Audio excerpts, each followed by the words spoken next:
Hi, this is me just getting started trying to work out this new system with my camera setup the way it is.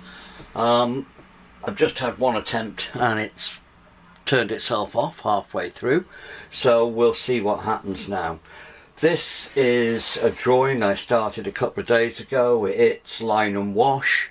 I started off by using Indian ink to put in a few lines here, scribbles, and they started looking like bushes, so I kept them going.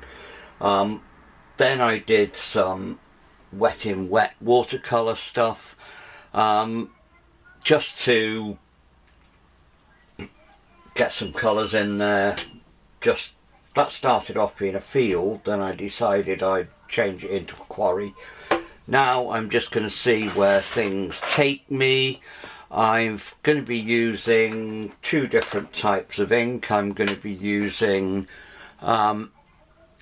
Bombay black ink, permanent ink, and I'll also be using my Rotring art pens. Now that's black ink, but it's water soluble. Makes quite pretty patterns sometimes.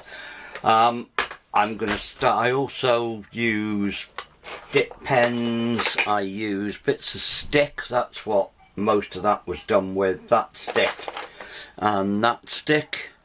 They're just bits of silver birch that I'd picked up on walks with the dogs and things. The way I do that is I will just pick up a few drops of ink and putting them on. That's actually a glass coffee jar lid, and then I just twiddle the ink, the stick in the ink like so, and then I'm ready to draw with it. And I'll just let the lines go where they will.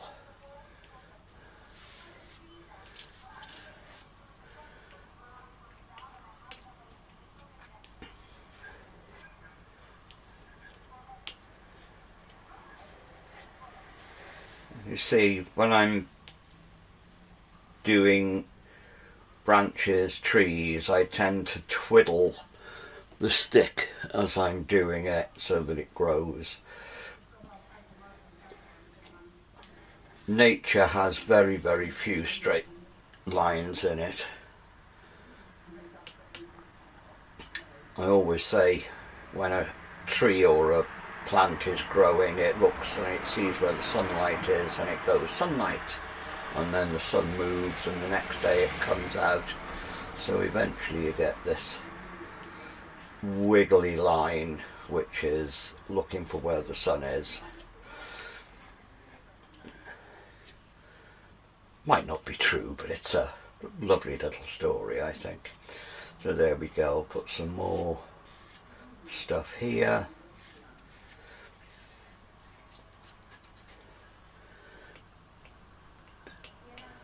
With using sticks as opposed to nibs, I think you get a more organic line, and if you let the ink soak in, you can get some quite nice effects of dry brushstroke. I'm just putting in some overhang in this cliff. Let it dry, and then you get these quite wide things. I'll put some twiggy stuff, maybe they're brambles or something growing out here. Let them grow.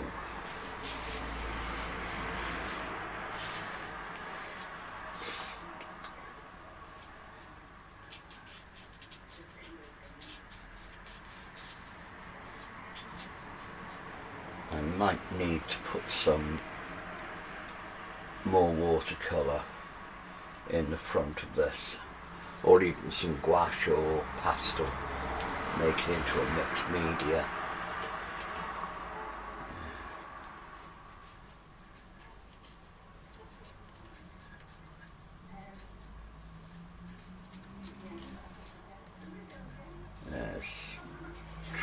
growing a bit more.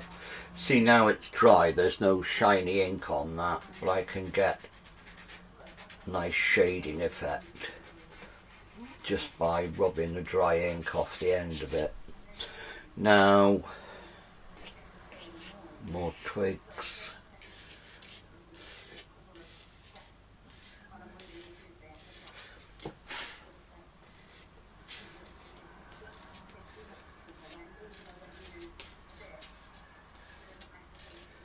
There we go, that's that.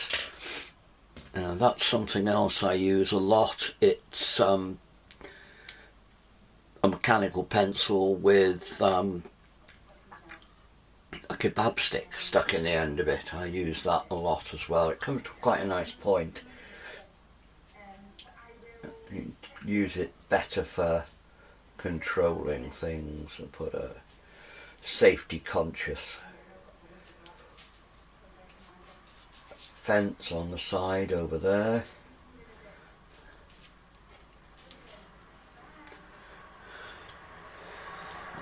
I'll put more on this side after, but what I'm going to do now is put a little bit of dark at the bottom of these trees in the distance.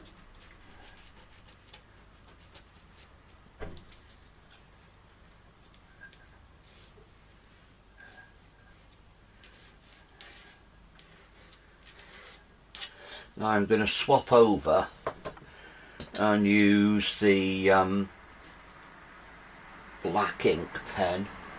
Very difficult to tell which is which. That's black one. One of them's got sepia ink in, the other's got black, so I'm just going to use the black one, get some finer lines going across here, give the impression of twigs. Like I say, I'm just letting them grow organically, some heavier than others. Now you can see any detail is just scribbles.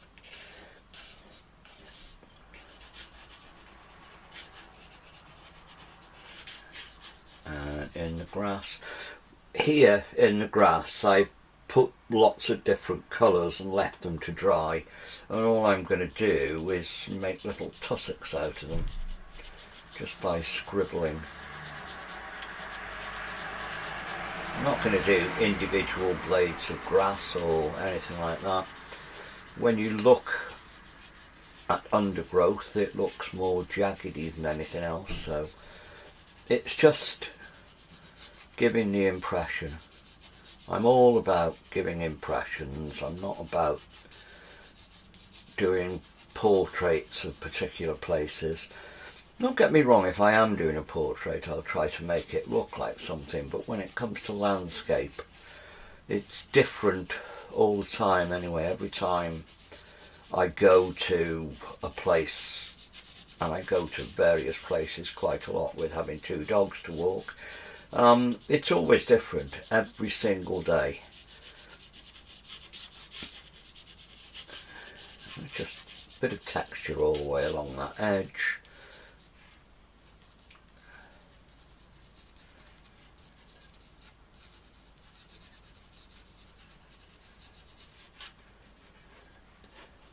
Got some gorse bushes or something, letting them grow up, tangle themselves about.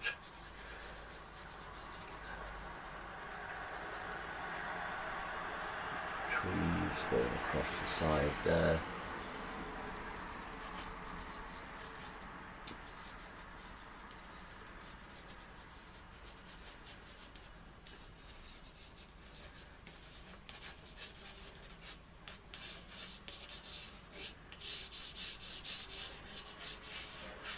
I'm just fiddling.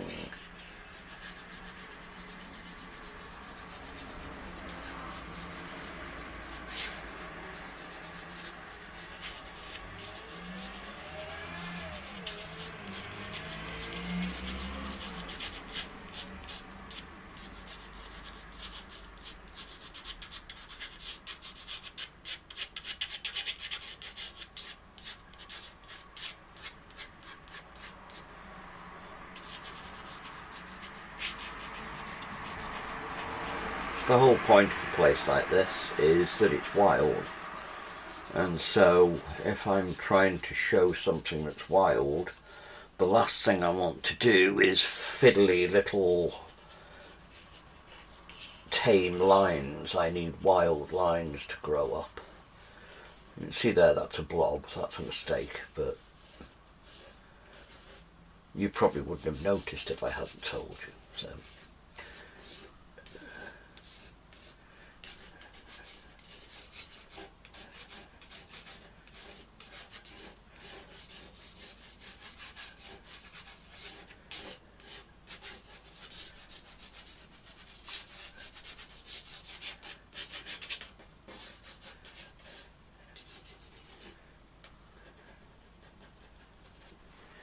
now, I'm not sure how well this sepia pen's working, but I'll give it a go. Yeah, there's some brown lines coming in just to tie in with some of the brown colours here. And I shall put some sepia up in here, just scribbling, trying to give it the look of little leaves or small branches just blowing in the wind, like Bob Dylan's answer.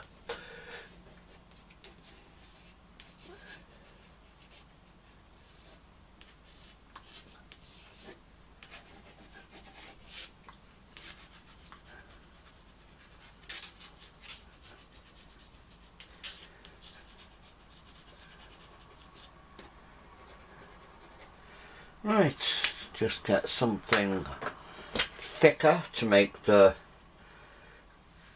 posts on this side.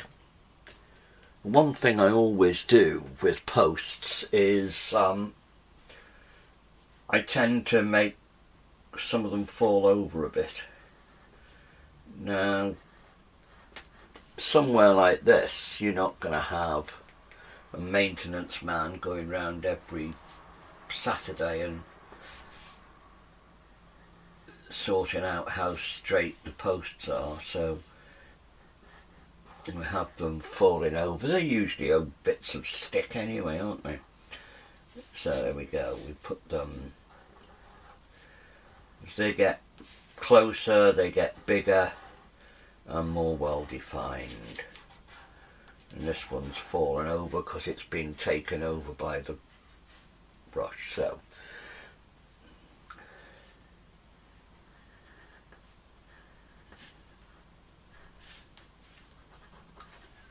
the bottom, I'll put little tussocks, using very dry, well, it was supposed to be using very dry ink there, just to anchor the posts into the ground.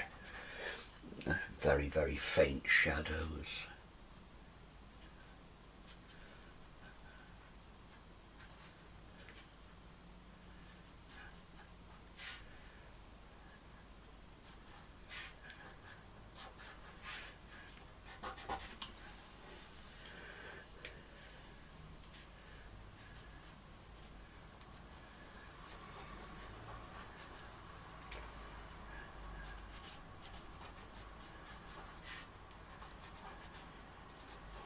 There's not a lot of contrast in there, so there's not going to be much in the way of shadow anyway, but just to try to anchor the posts into the ground. I'm not sure whether it's a good idea to put them there even, but I'd hate any of you to fall into my quarry. So there we go, that's that. Very, very quick. It's not a proper demonstration, it's just basically see if the setup works, if the camera works, if everything else I've sorted works. So I'll just turn that off if I can. Right, this is the picture as I left it. If you have a look, you can see where I've put all the little details. If we go closer in, you can see how the how the wet in wet watercolour works. There's the hills at the background I've just outlined. You can see various bits where I've added stuff. What I'm not over happy about at the moment is the fact that the all the foliage is actually behind the branches. What I might do is go back in with some coloured pencil or something like that, just to put things back in perspective, but that's how it is when it was left. Right, here I am. I'm back with this again. I showed you what I thought was wrong with it before. All I'm going to do now, I'm going to grab some pastels. The pastels I tend to use are actually Conte pastels. They're a bit harder than most others. All I'm going to do is add some foliage and a bit of stuff to the grass at the bottom, just so that it brings some of the foliage forward. So here we go, let's see how it works. If you look, it can just cover up some of these branches, let them fall, let them show. By using pastel on watercolour paper, you can get lovely broken edges and textures.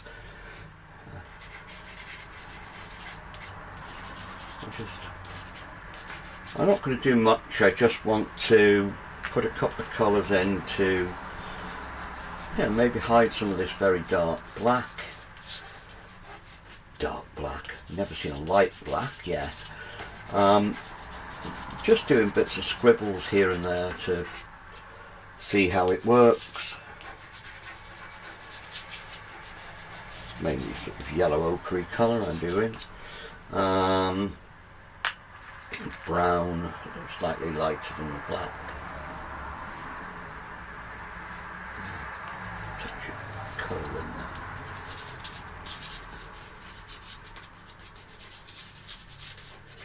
The thing a lot of people tend to do with pastels is to press too hard.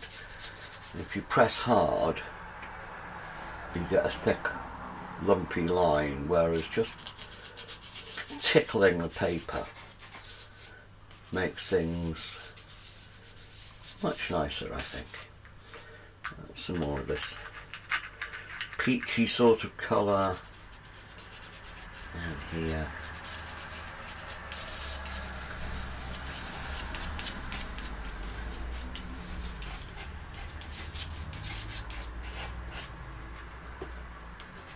And my blob up there, which I've covered up.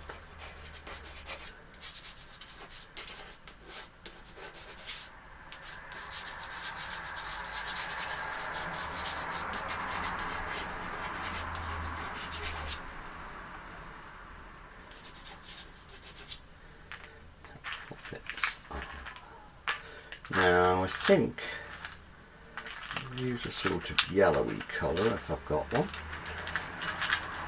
just to add a little bit of light across this field here.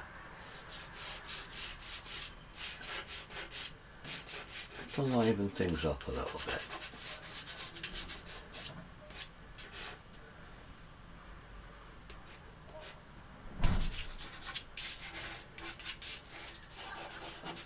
There we go, I think that'll do. Just a little bit of extra stuff there to put a bit more into perspective. Okay, so there we go, that's that one, the Quarry.